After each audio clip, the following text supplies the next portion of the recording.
Ooh. Don't tell me that camera's so tiny. How do they do that? That seems impossible to me. The black hole. And they actually built a rendering engine just for this. Can you guess why? What's up, guys? Welcome back to VFX Artists React, and today is a very special day because we have a very special guest. The blender guru himself. Hey everybody. My name is Andrew Price. I'm from Australia. I've been using 3D software for about 12 years. My channel is called Blender Guru. Big fan of the show. Happy to start reacting. Let's do it.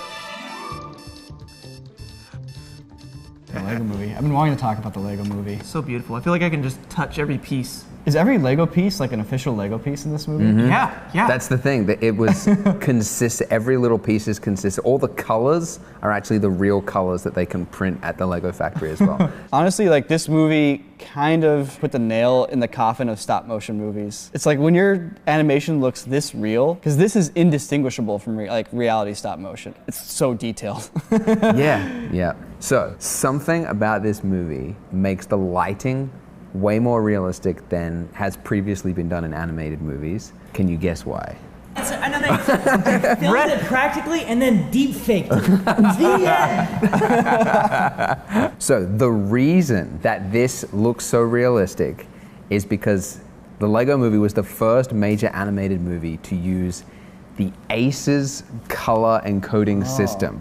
A cheap compact camera has dynamic range of about 11 f-stops, right? A DSLR has about 13 f-stops, and the ARRI Alexa, which is the best camera, has 14.5 f-stops. The best device is actually your eye, which has 20 f-stops. Previous animated movies couldn't do something like this because if they exposed for the sun, then everything else would fall into darkness. They were reducing the power of the sunlight because they needed to expose for everything else. Just like the sun would have to be forced into that high dynamic range. Exactly, yeah, which doesn't make any sense. So what they did is they switched it to ACES, which allowed them to use an f-stop of up to 30. So they went from 5 f-stops to 30. In this scene, we have in the background, we have some people having coffee in a shadow, and we can still see the detail. We can see that he's wearing glasses, we can see the color of his hair. And as well as that, we have extremely bright sunlight, which is hitting those coffee cups, bouncing off his head there. And that is the real value of the sun relative to everything else, right? By having this at the correct thing, they can actually have the real values that look and feel that way. It can actually capture the full color spectrum as well. So it's not just high dynamic range, it's a wide color gamut. But what's interesting is how that applies at certain exposure ranges. When something is overexposed, the colors desaturate as things get brighter.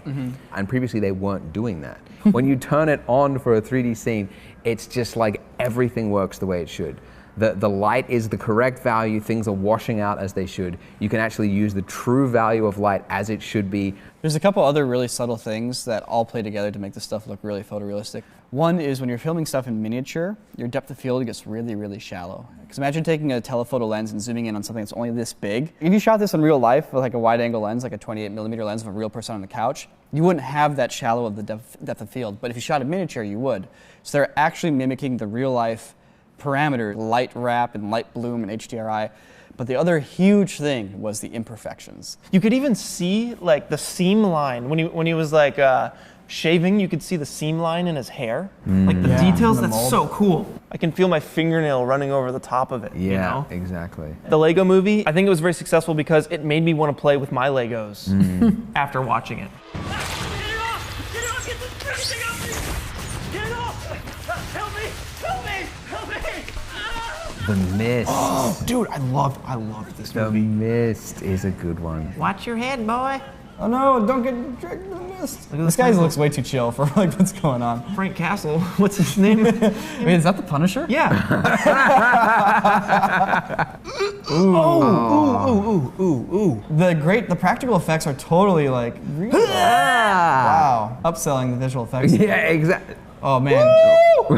You know he's gone. Just let him go, right? Mama. Oh no. Yeah, so this is...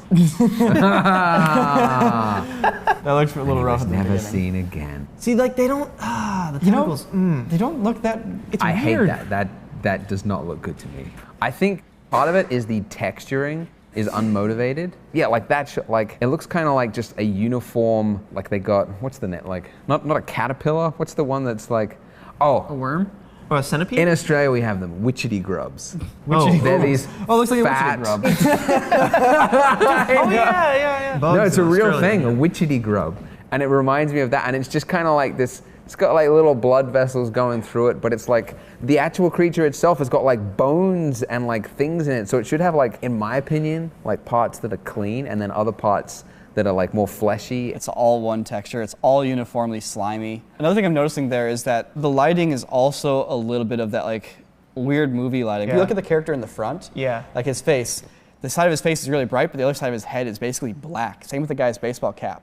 But that worm, the left side of it isn't black. It's still kind of a glowing medium dark gray. I feel like this is something that's kind of a director's fault. Probably the artist lights it with accurate lighting in the scene. The director goes, you know what? It's too dark. Add some more lights. And then the VFX artist goes like, but you didn't have lights there on set. And the director goes, I don't care. I can't see it. Make it brighter. And then now suddenly the CG object is just not really lit correctly. Look at the lighting again. Look at the lighting on his face and look at the lighting on the tentacle. Oh yeah. The tentacle's just uniformly lit, and his face is very clearly dark on one side. Where's this edge light coming from? Yeah, you see that edge light right there? Yeah. Like, well, you don't see the edge light on Frank Castle over here, you know? One last thing to point out. One of the most challenging things you can ever give to a compositor is a shot with smoke. And you say, please put the CG object in the middle of this smoke. Imagine for a minute that I give you a picture of Clint, and I give you a picture of the Grand Canyon, and I ask you to cut Clint out and put him in the Grand Canyon. Oh, and for extra realism, here's a bush to put in front of Clint. Like, okay, great, I'm gonna need an X-Acto knife in a couple hours to cut out that bush, but I can do it, and it looks all right. Now let's say I have a picture of a wisp of smoke. I say, I want you to cut this out and put that over Clint. How do you cut out a wisp of smoke? Like, sure, there might be defined edges, but the smoke's transparent. That's the challenge you're facing when you're trying to cut out smoke and put it over a CG object. But they're having to do fake smoke on top of that real smoke for the tentacles to blend them in, and then you end up with a non-looking real shot. Right. So the director, I think it was Frank Darabont who directed this, he actually released a black and white version of this movie, and apparently that's the way to watch this movie, is the black and really? white version. That It makes probably sense. helps tie in the CG a lot better. Oh, What's yeah. this? Panic Room. Oh. 2002. Wait, It's hard to the see. camera can't fit through those banisters. How did he do it? How did he do it?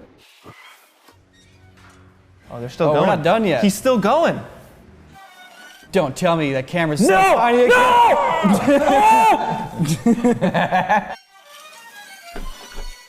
Oh, threads. No, no, no, no! This is like the trench run, but for cameras. Oh my God, he's We ain't done yet. still going, dude. He's soloing so hard. Woo! That's amazing. Woo! He didn't need to do this, right? Yeah, Like, you could just have had regular cuts. he could have just had regular cuts. Well, it really gives you a sense of the space, which you need to have for a piece that's about space. And it's also a real-time breakdown of what is actually happening, so it puts you in the vibe of these characters who are hiding from these guys. So can you guys guess which parts are CG? Those railings are probably CG, so they just didn't have the railing there. I think everything There's is probably a CG. hidden cut here. CG Oh, door? the door? Banisters for sure. Definitely the Yeah, banisters. banister's definitely CG. But Wait, look, that's all that, all CG? that is CG. What I tell you guys? What I tell you guys? I think it's full green screen on this window here. You think so? I think so. I No, think it's full, no. Yeah, it's You think? full. Look at this green screen. That's crazy. Here comes the green screen That's not wipe. green screen. They're gonna wipe it. It's not green They're gonna screen. wipe with the green It's screen. not green screen. It's not green screen. Yeah, all CG. this has got That to coffee be thing CG. CG and that chair is CG. Chair CG, yeah. Yeah. Because you don't see the camera in the reflection either. Yeah. That's an entirely fake Green reflection. screen. Oh, All I didn't green even screen. notice that. Hit me with that 3D counter. Oh, There it is. everything Yes, is son. CG. Full CG. Wow. Hats off to David Fincher's team on this one, man. That's masterclass filmmaking. Real gangsters use this. Stock Chappie. This is okay. This is like right alongside with the Lego Movie in terms of I feel like I can touch it. Okay, interesting, because they were also at around the same time. This was when Aces was happening, and they were one of the first people to try Aces. That's what's up. Yeah. Look at that. Look how embedded that is in the frame. It's there. The handoff. Did you guys notice the handoff? No, what was that? He handed him a knife. Is that guy holding a CG knife, or is it a real knife that the actor actually? Because they use Charlton Copley, right? Charlton Copley was actually in the scene. From what I've gathered, they just kind of filmed it. And they're just like, all right, VFX artists, you figure it out. One of the guys that worked on the film emailed us, and everything was hand-tracked. Artists had to go in there and by hand just line up their skeleton rig with what his motions were and just eyeball it.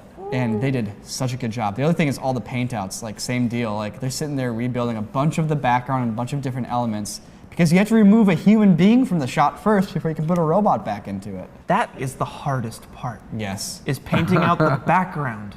I heard there are artists that would work on one shot for like 3 to 4 months. Just, you get that one shot and for the next like summer, that's the only thing you work on. Painting out Ninja's chest. Chappie's hand is going across Ninja's chest. So originally Charlton Copley was probably reaching out and grabbing that knife, meaning they had to rebuild that part of his chest so that they could erase Charlton Copley's hand and put a robot hand there.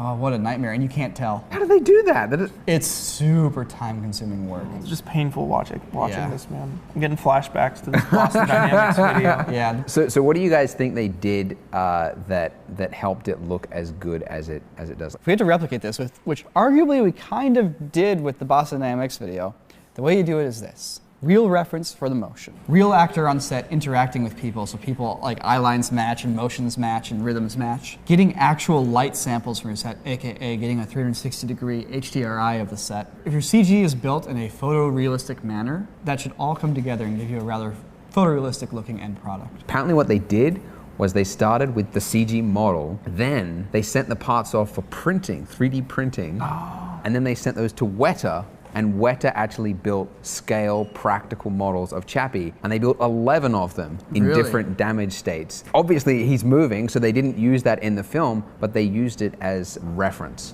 So that the lighting was actually, they had something to compare it against. That's amazing. Yeah. So like in The Mist, they probably didn't have reference of a tentacle thingy. But here they have reference of a robot, and you can actually match it 1-to-1. If you can match them up, it's gonna look perfect. If they couldn't build it and it wouldn't function in real life, then that means you're dealing with something that's impossible and couldn't actually work. So it also helps it feel authentic. Yes. Yes. The black hole. Stellar. Here we go. This shot, That's great, like isn't on that IMAX, amazing? was like.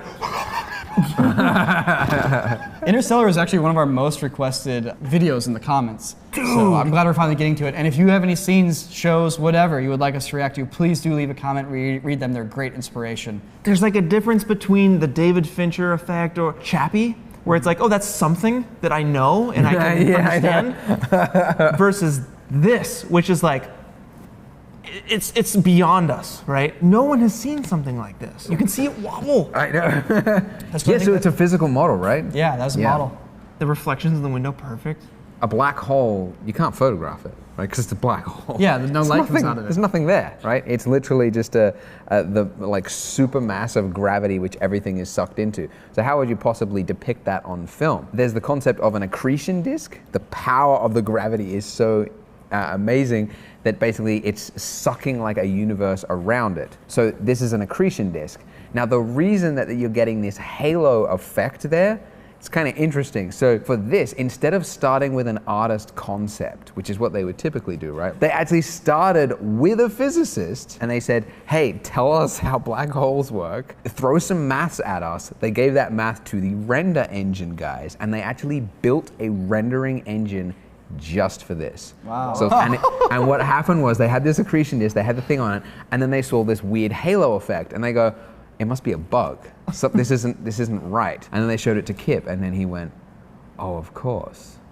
And what you're actually seeing is what would physically happen. You're saying they typed in numbers and hit enter and got that? Yeah, and it surprised everyone because physically that would happen with an accretion disk. So you're seeing that same accretion disk like a Saturn ring, but you're seeing the other side of the black hole. it's reflecting around it, which is like So like the black hole's gravity is so intense that it's basically lensing the light from the other side and like pulling it up and around the black hole. That's Amazing, insane. That is math. And I'm sure they came in and like added some clouds and some cool particles and they tweaked it up a little bit. But that's amazing. They actually got 2 research papers out of this. Really? Yeah, it actually like they contributed to the scientific community. Isn't that crazy? That's awesome. Unbelievable. A Hollywood movie. We'll have to come back to Interstellar again to talk about the robot. So subscribe if you want to see that. I loved your insight on the Lego movie and a lot of these other like 3D things that you brought to the table. Is that just all from your guru learning? Ah, nice. If you want to learn 3D, if you're watching this and you're like, hey, maybe I have a career in VFX waiting for me, come to Blender Guru, you'll learn how to make a donut. I have multiple It's an friends that have done that donut tutorial. Yeah? Yeah. It's free, guys. Like Yeah, your Blender's tutorials free. are free and Blender is free. Yeah, 0 barrier to entry. Anyone with a connection, it works on everything. So Thank you guys for your suggestions, and please leave some more. Also, we have a subreddit, r/corridor. We all go there all the time. So if you ever want to talk to us a little bit more closely than like say the watch of YouTube here, consider hitting on over there. There's a link in the description below. I'm so happy that we get to share our passions with you and turn more people on to what's honestly such an essential part of filmmaking, but often kind of just gets left behind the curtain. Consider subscribing if you haven't already, or if you don't want to miss a single video, ring that bell. Bye. Bye.